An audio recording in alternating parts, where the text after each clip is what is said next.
What's up, everybody? Welcome back to the Seven Figure Flipping Podcast. Thanks for joining me today. I have a quick podcast today, but very tactical, very helpful. Guaranteed you'll get something out of it.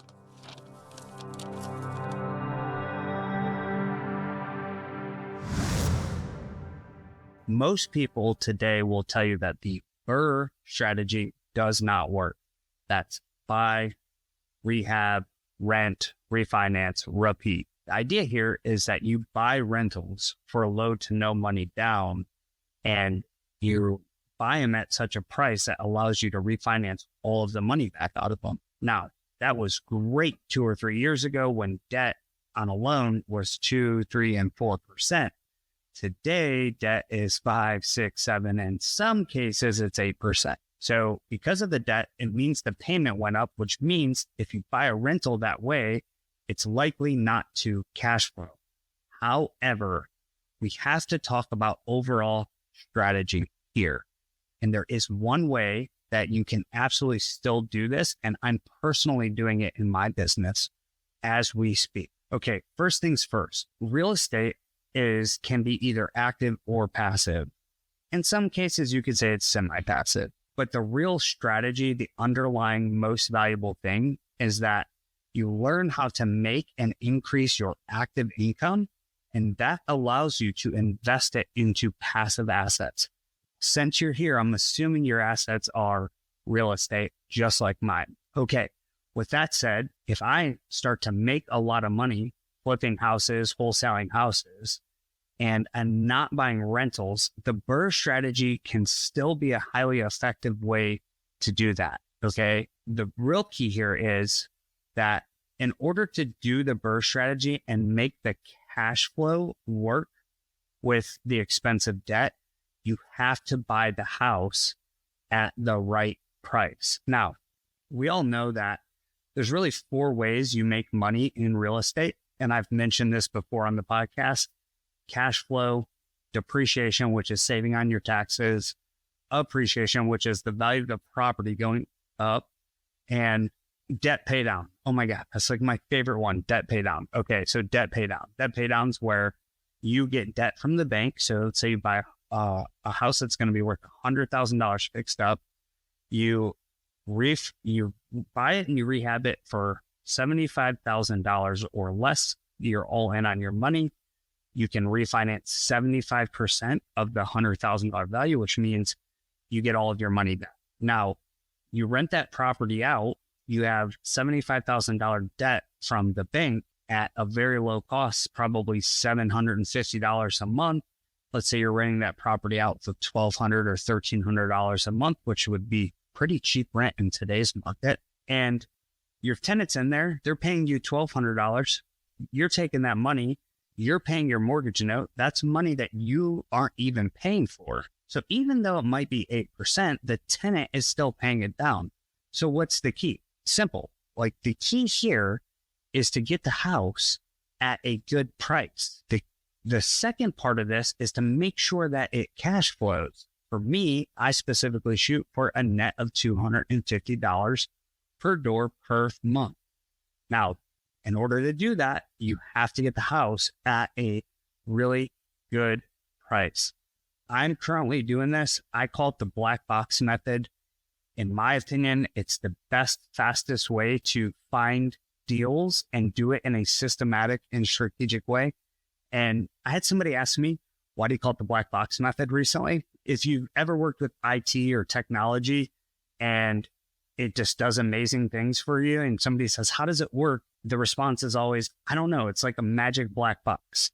So that's this method. It's a magic black box. It just works. So this method allows me to funnel in off-market deals from off-market deal hunters, wholesalers, agents, people who are finding deals off-market into a single location. I get these in a single location, and then that allows me to attack it in a systematic way where I can then hunt for the exact deals I'm looking for, make offers on those and buy those deals, and then execute the business plan for the rental, which would be the BRRRR strategy. In my case, I like it because you get velocity on your money. So what do I mean exactly when I say velocity on your money? That's super simple. That just means that I borrow money using a hard money lender or private money lenders or a bank. You could use a bank. Sometimes bank have programs that work for this too, but usually it's a private money lender, hard money lender. Get it, say the money at 10% annualized over a year. Buy this house for $30,000. Let's say it's in the Midwest. When I fix it up with another $35,000, it's going to be worth $100,000. So I fix it up with another $35,000, which means I have a purchase price of $30,000, a rehab cost of $35,000, which puts me at $65,000. Now, during the time I'm holding it, I have interest accruing on my loan.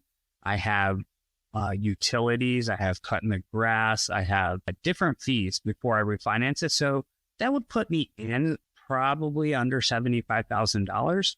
Then I go to a bank who appraises the house and says it's worth $100,000, and they'll give me 75% of that. So they give me $75,000, and I take that and I pay off all the loans. Now I own this property. I have bank debt on it, long-term 30-year fixed rate debt on it. Even if it's at 7 or 8%, the payment's still $700, $800, $850 max. And ideally, if I buy this property, I'm buying it because it can rent for $1,200, $1,300, maybe even $1,500, which means there's gonna be room for my $250 a month net cash flow. Now, when I say net cash flow, it's not just the difference between your debt. So say your debt's $800 and you're renting it for $1,400, $600 margin. It's not your debt. You still have to pay maintenance and repairs every month.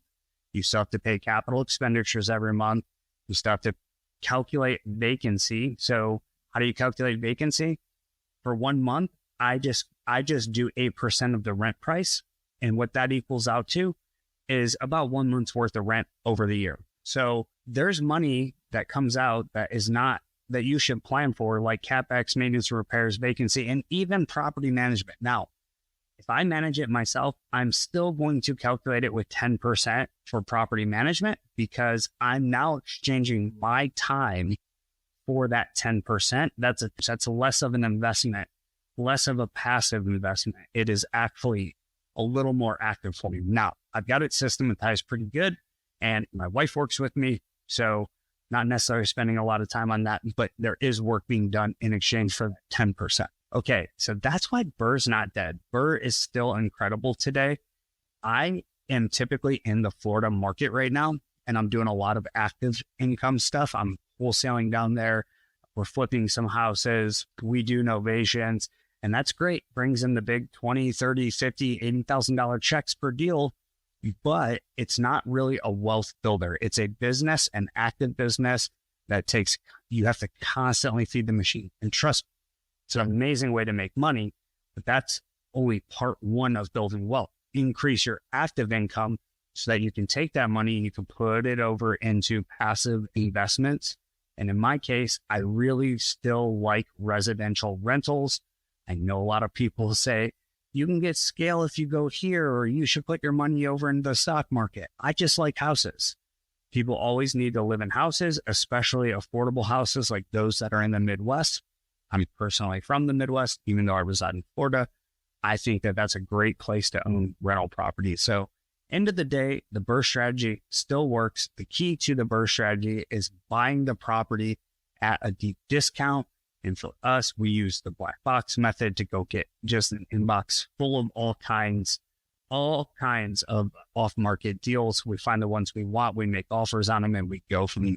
Hope this episode was helpful. If you implement these strategies today, you can still do BRRRR, you can still build wealth. It is incredible.